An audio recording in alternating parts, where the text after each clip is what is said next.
start with the name of Allah Almighty. First of all, I would like to introduce myself, Ansar Abbas Jafri. I am very delighted to be here on the platform of Hira Science Academy. Today, I am here for the discussion of first year English paper. Dear students, there are two major parts of paper. The one part is multiple choice. You can see that the MCQs paper and the second part of subjective paper. चलें जी, next देखते हैं जी. Give the short answer. Why did Arthur disagree with his wife. Arthur अपनी बीवी से क्यों राज़ी नहीं था, क्या ऐसी वजह थी? आपको पता है कि वो इस वजह से राज़ी नहीं था क्योंकि वो एक रहम दिल इंसान था. उसके अंदर एक मोराल था, उसका एक अच्छा मोराल था. वो लोगों को किसी भी वजह से कत्ल नहीं करना चाहता. तो आप ये जवाब आपने यहाँ पे देना है. Why did mister Stewart continue persuading Norma. Mister Stewart बार बार क्यों उसको कायल कर रहा था नॉर्मा को? क्योंकि वो जानता था कि नॉर्मा एक लालची खातून है. इसने किसी भी टाइम मेरी बात मान लेनी है और मुझसे बटन यूनिट लेना है और उसको प्रेस कर देना है. Okay. What was the message Norma received on pushing the button. Button दबाते ही नॉर्मा को कौन सा मैसेज वसूल हुआ? बटन दबाते ही नॉर्मा को लिनॉक्स हिल हॉस्पिटल से कॉल आई और उसको तमाम तर रुदात बताई गई कि इस तरह से मिस्टर आर्थर का एक्सीडेंट हुआ और वो हॉस्पिटल में है. What were the reasons Norma gave to her husband to accept the offer. क्या ऐसी वजूहात, क्या ऐसी रीज़न थी जो कि बार बार नॉर्मा अपने हस्बैंड को दे रही थी कि हम उस ऑफ़र को कबूल कर लें? वो ये थी, वो उसको दलाइल दे रही होती है कि हो सकता है कि कोई एक्सेंट्रिक मिलियनियर हो जो कि रिसर्च कर रहा हो ये देखने के लिए कि लोगों का क्या रद्द-ए-अमल हो सकता है. Why did mister Stewart tell them about the button unit. Mister Stewart ने बटन यूनिट के बारे में उन लोगों को क्या बताया? आप जानते हैं कि उन्होंने ये बताया था कि अगर आप इस बटन यूनिट को दबा देंगे तो इसके बदले में हमारी जो कंपनी है वो आपको $50,000 प्रोवाइड करेगी और जो इंसान मरेगा, जिसकी डेथ होगी, ना तो आप उसको जानते होंगे, ना ही आप उससे कभी मिले होंगे, ना ही आप उसको मरते हुए देख पाएंगे. ओके. अब नेक्स्ट है हमारे पास write a story with moral which you never goes unrewarded. आपने ये 10 नंबर की स्टोरी है, ये आपने लिखनी है. Okay. Write a letter to your brother advise him to improve English.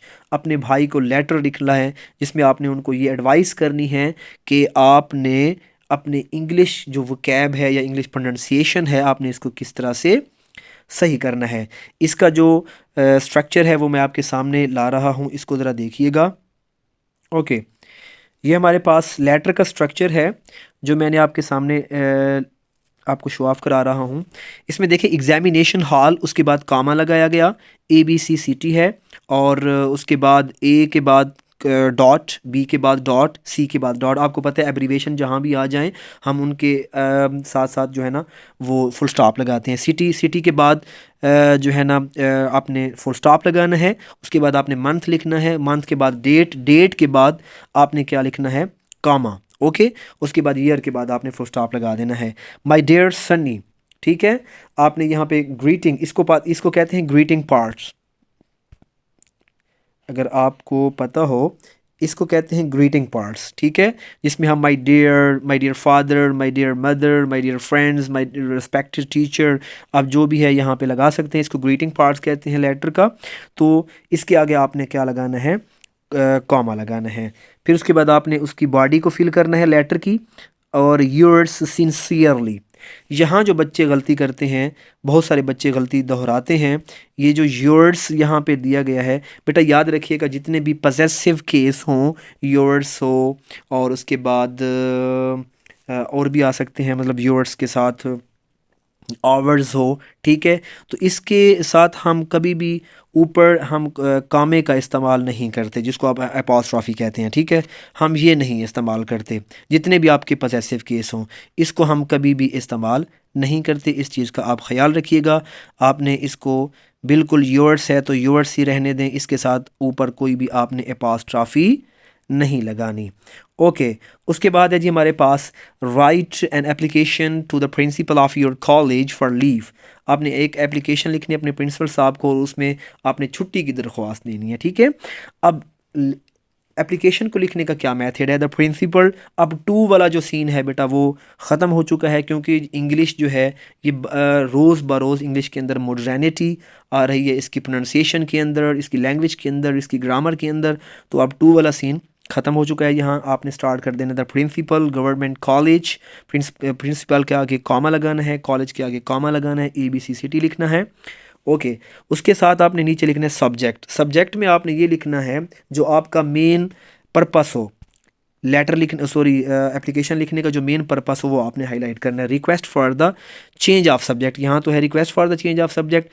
आपकी जो एप्लीकेशन है, write an application to the principal of your college for leave, आपने लिखना है request for the college leave. ठीक है, फिर आपने ये पूरी की पूरी बॉडी फिल करनी है। एंड में फिर देखें यहाँ पे योर्स ओबीडियंटली, ओबीडियंटली के बाद आपने क्या लगाना है, कामा लगा देना है। नेक्स्ट क्वेश्चन है आपका explain the following lines with reference to the context. 20 poems आपके पास होंगी और आपने तमाम का जो स्ट्रक्चर है वो इसी तरह से लिखना है जो मैंने आपको यहाँ पे बताया हुआ है। रेफरेंस के अंदर आपने क्या लिखना है, दो चीज़ें।